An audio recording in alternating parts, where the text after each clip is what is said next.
అదే RTV app వార్తల్ని క్షణాల్లో చదివే అవకాశం ఉంటుంది. ఒక న్యూస్ పేపర్, ఒక టెలివిజన్ ఛానల్ మీ చేతుల్లో ఎప్పుడూ ఉంటాయి.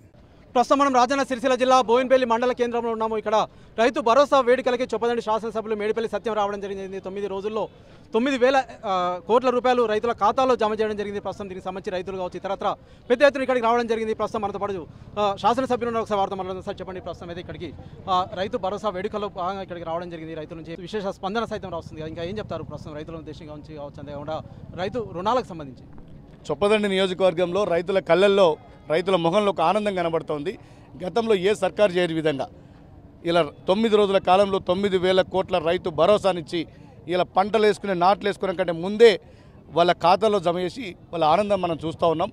ఇవాళ వేలాది మంది రైతులు, వందలాది మంది రైతులు, మహిళలు పెద్ద ఎత్తున ఒక ర్యాలీగా వచ్చి ఈ రాష్ట్ర ప్రభుత్వానికి, ముఖ్యమంత్రికి రేవంత్ రెడ్డి గారికి కృతజ్ఞతలు తెలపడానికి ఒక ర్యాలీ తీసుకున్న సంగతి మీ అందరూ చూసిండ్రు. అదేవిధంగా గతంలో ఏ సర్కార్ చేయని విధంగా 25 లక్షల మంది రైతాంగానికి 21,000 కోట్ల రుణమాఫీ చేసిన ఏకైక సర్కార్ మన రేవంత్ రెడ్డి గారి సర్కార్. అంతేకాకుండా పంటల బీమా కావచ్చు, లేకపోతే ఏదైనా కావచ్చు, 1,04,000 కోట్లు రైతాంగానికి, రైతుల సంక్షేమం కోసం, వ్యవసాయ రంగం కోసం ఈ ప్రభుత్వం కేటాయించింది, ప్రభుత్వం ఖర్చు పెట్టింది. దీనికి పెద్ద ఎత్తున రైతులు అంతా సంతోషంగా ఉన్నారు. గతంలోటువంటి సర్కార్ రైతు ఏడ్చిన రాజ్యం, ఎద్దేడ్చిన వ్యవసాయం ఎన్నప్పటికీ కూడా బాగుపడదని విన్నాం. నిజంగా రైతుల కన్నీళ్లలో ఆ ప్రభుత్వం కొట్టుకుపోయింది.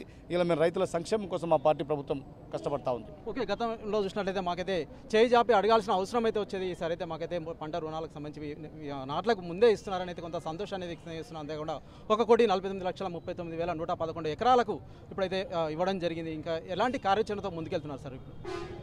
ఇది ఫార్మర్ సెంట్రిక్గా, ఉమెన్ సెంట్రిక్గా ఇలా రైతుల సంక్షేమమే, మహిళల సంక్షేమే ధ్యేయంగా ఈ రాష్ట్ర ప్రభుత్వం పోతుంది. ఇలా మహిళల కోసం తీసుకున్నట్టుంటే ఆర్టీసీ బస్సులో ఉచిత ప్రయాణ సౌకర్యం కావచ్చు, రేషన్ కార్డులు ఇవ్వడం కావచ్చు, ఇండ్లు కట్టించడం కావచ్చు, ఇప్పుడు 200 యూనిట్ల లోపు కరెంటు ఫ్రీగా ఇవ్వడం, అన్నీ కూడా ఇటు రైతులు అటు మహిళల సంక్షేమం కోసం ఈ ప్రభుత్వం కృషి చేస్తుంది.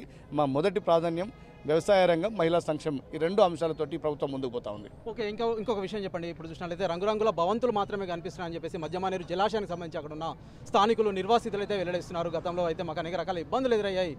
రేవంత్ రెడ్డి అయితే వేములవాడ పర్యటనలో భాగంగా 5,04,000 ఇస్తారని అయితే హామీ ఇవ్వడం జరిగింది. ఇప్పుడు 18 నెలల సమయం అయితే అవుతుంది కాంగ్రెస్ ప్రభుత్వం అధికారంలోకి వచ్చి. ఇంకా వారికి ఎలాంటి న్యాయం జరుగుతుందని భావించవచ్చు అంటారు? గతంలో పరిపాలించినటువంటి బీఆర్ఎస్ సర్కార్, కేసీఆర్ గారు అప్పుడు 5,04,000 రూపాయలు హామీ ఇస్తా అని చెప్పి ఆ హామీని తుంగలో దొక్కిండ్రు. కేసీఆర్ గారు స్వయంగా కుదురుపాక కల్లుడు, కేటీఆర్ గారు ఆ ఊరు మనవడు, సంతోష్ రావు గారు అదే ఊరు. వీళ్ళు ఇంతమంది ఉన్నప్పటికీ, ప్రభుత్వాన్ని వాళ్ళు రన్ చేసినప్పటికీ కూడా ఏ రోజు కూడా మిడ్మానేర్ నిర్వాసుల సమస్యల గురించి కానీ, ఆ ప్రజల గురించి కానీ ఏనాడు పట్టించుకున్న పాపాన అవ్వలేదు. గతంలో ప్రతిపక్షంలో ఉన్నటువంటి రేవంత్ రెడ్డి గారు స్వయంగా ఇక్కడికి వచ్చి అనేక సందర్భాల్లో వచ్చి మా ప్రభుత్వం అధికారంలోకి వచ్చినాక వీళ్ళ సమస్యలు పరిష్కరిస్తామని చెప్పిండ్రు. దాంట్లో భాగంగానే మొట్టమొదటి అసెంబ్లీ సమావేశాల్లోనే ఇలా మిడ్మానేర్ సమస్య గురించి మాట్లాడినారు. దానికి సంబంధించి 10,000కు పైగా ఇండ్లు కూడా కేటాయించారు. ఇంకా పెండింగ్ సమస్యలు ఏమేమి ఉన్నాయని చెప్పి కలెక్టర్ గారిని వివరంగా కోరారు. మేము రీసెంట్గా 2 days బ్యాక్ కలెక్టర్ గారితో ఒక రివ్యూ మీటింగ్ పెట్టారు నిర్వాసులందరితోటి.